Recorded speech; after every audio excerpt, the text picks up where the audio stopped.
دا حضرت خواجہ پیر سباق بابا جی نور الله تعالی مرقده قول مبارک ته چې وخت ډیر قیمتي سیز دی او دا چې په قیمتي سیز کې تیر شي نو ډیره خبره ده او د ټولو نه قیمتي سیز د الله پاک ذکر دی.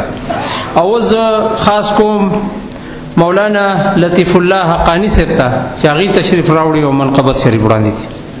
دا الله فضل دی،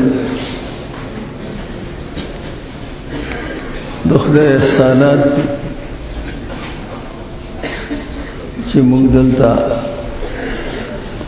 الله راوستي او دا ټول خلق نیکان دي او د نیکۍ طلبګار دي. د بابا جی صاحب په قبر دی الله رحمتونه ووري، دا د هغوی برکات دي چې موږ تاسو نن راغلي یو. قاري صاحب ته دی الله اوږد عمر ورکړي او الله دې دا بهار همیشه دپاره تازه بهار لري. زه کمزور یم، یو څو شعرونه ته د نبی علیه السلام باره کې فرمایل، بل د دې کلي باره کې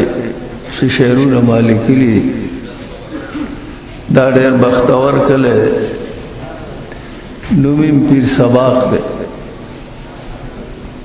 دا الله د رحمتونو باران پې ورېږي، ډېر ښه خلک دي.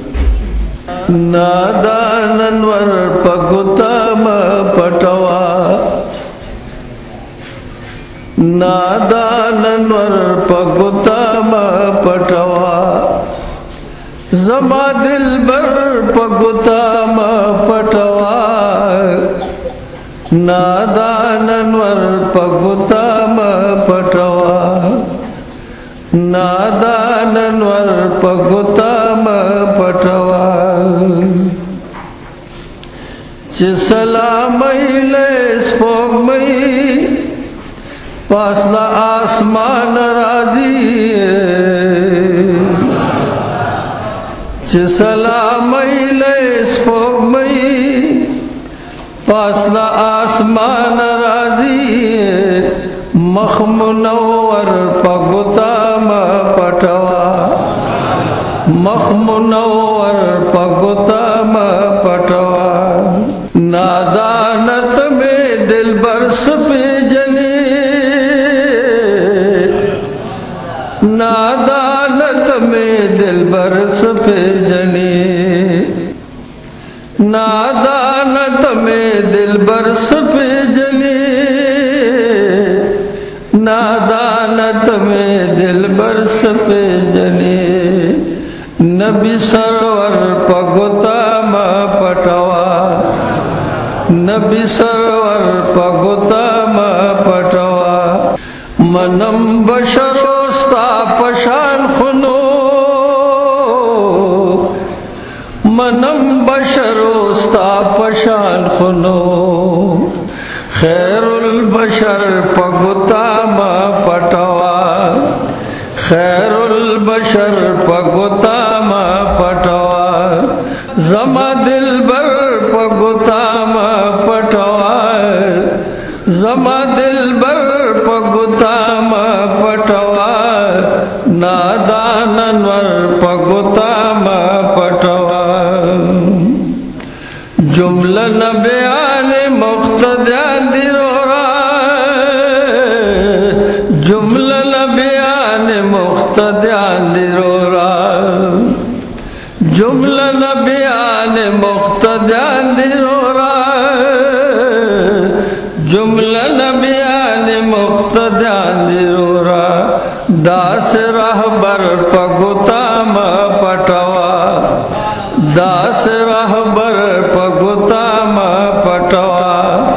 زما دلبر په ګوته مه پټوه، زما دلبر په ګوته مه پټوه، ناداننور په ګوته مه پټوه، د عرش په لوړو منارو خطلے دا عرش پلوڑو منارو خطلے دا عرض ور پگتا ما پٹوا دا عرض ور پگتا ما پٹوا لطیف اللہ تینا قربان قربان لطیف اللہ تینا قربان قربان دزڑگی سر پگتا ما پٹوا دزڑگی سر پگتا ما پٹوا ناداننور پگتا ما پٹوا زما دل بر